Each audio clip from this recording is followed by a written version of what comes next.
People, deluded. Now I'm en route home, but I couldn't wait to get home to speak about this. So I thought I'd find a nice little patch. I mean, the weather's gone a bit dead, but I would find a little bit of scene, man. Forgive me for the any language you hear, any other voices, the wind, and all of these things are out of my control, innit, people.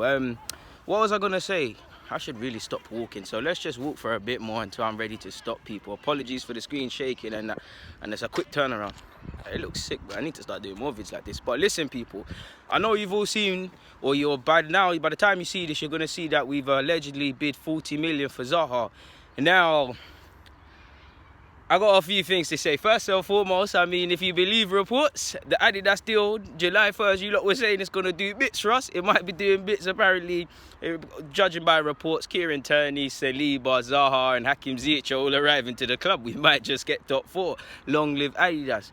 In all seriousness now, credit, to be fair to Arsenal, personally, we know, I'm pretty sure most people will value Zaha. Obviously, Zaha's a bad boy baller and that, innit? But I'm sure most people will value Zaha about 55, 60 million, that would be fair.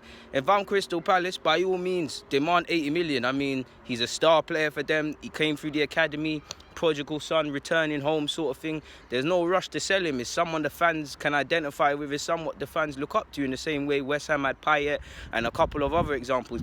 He's a star player. He's a maverick of sorts for them. So they're under no pressure to sell him. They bought him back for 6 million. Even if they sold him for 40, they're making a decent, healthy profit on that, regardless of United's sell-on fee. So there's no rush for them. And plus, they've just got 50 million from Wan-Bissaka, on top of any other personal cash reserves they might have had or allocated towards the transfer market for this season to improve their squad. There's not really any force in it. Because, yeah, they could sell Zaha, but who are they going to sign? Of course, they can go and find a young, unproven talent, or they could find talent or sign a player that could be, in terms of being a replacement. But will they find someone as good as Zaha for that sort of money? You could say yes, based on what some of the German clubs are doing, but I don't think they would. So there's no rush. And on one hand, they'd be weakening their squad. Not to mention last season, he made no secret of wanting to play Champions League football linked with Dortmund. He signed a new deal till 2023, further strengthening them. Probably Arsenal's hope. Don't get me wrong, people. I feel 40 million is disrespectful to Crystal Palace. If I was them, I'd make negotiations even tougher now for Arsenal because it's insulting people. I wouldn't take El Nene, Chambers, Mavropanos on loan. I'd probably take Nelson. But if any of these options were floated, I feel Arsenal have a duty to offer these things. But if I was Palace, I wouldn't take it. It's a straight money thing. Maybe Chambers, in fact, to be fair with you. I don't know why. And add Nelson on loan, like I said. We're probably lowballing. Probably why we're doing that is because we're hoping to deal for 55 million, maybe 60. Like I said, of course, if we do have the budget for this, we're going to have to structure them payments. We'll probably be playing until 2050 and that. By the time we finish off paying that, I'll have facial hair. But, of course, I'd like it to happen and things like that. Like I was saying before I started waffling off of something else, 40 million, or the hope that Zaha reiterates his desire to leave, maybe forces his heels in. I don't think Arsenal ever thought 40 million would be accepted. That's probably designed to be the first little bit to rattle him, because obviously there's a difference between rumours, talk, and when a bid is actually placed. As we've seen with Tierney, Saliba, just about every transfer. He's made a secret of his desire to leave and allegedly come to Arsenal. Of course, this bid isn't going to get it done, but it's probably in the hope that he'll be further unsettled, further with his advisors to make this sort of move happen, and then allow us to structure payments or get a deal for a deal for what Zaha's worth. For me, it's 60. Now, can I see Arsenal paying that 60 million? In today's market, I think he's worth a 55, 60 altogether sort of thing. But can I see Arsenal doing that? I'm not too sure. I don't know our finances, so I'll always have a bit of hope. But you're looking at 60 on Zaha, Saliba's 30, that takes us into 90 already. Kieran Tierney's about 25 million, so that takes us into the 80s. Of course, if we structure these payments and do several things, these things can happen for us. It's very rarely does someone, I don't know, for instance, 50 million, here's all 50 million is structured. If teams will entertain our sort of credit sort of payment system and stuff where we've done it with Torreira, then of course Zaha can happen. Zaha is probably going to be the one that rambles on all summer, as we know.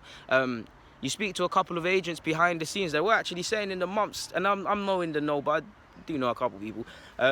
This was the talk in the agents world of Zaha and Arsenal. As unrealistic as it is, this is something that was going to ramble on.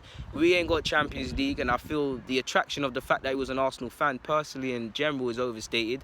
But if he's an Arsenal fan, if he wants to help Una Emre and the club get us back to where we was, then I'm all for it, to be honest. And if anything, people, at least it'll look wavy with Zaha.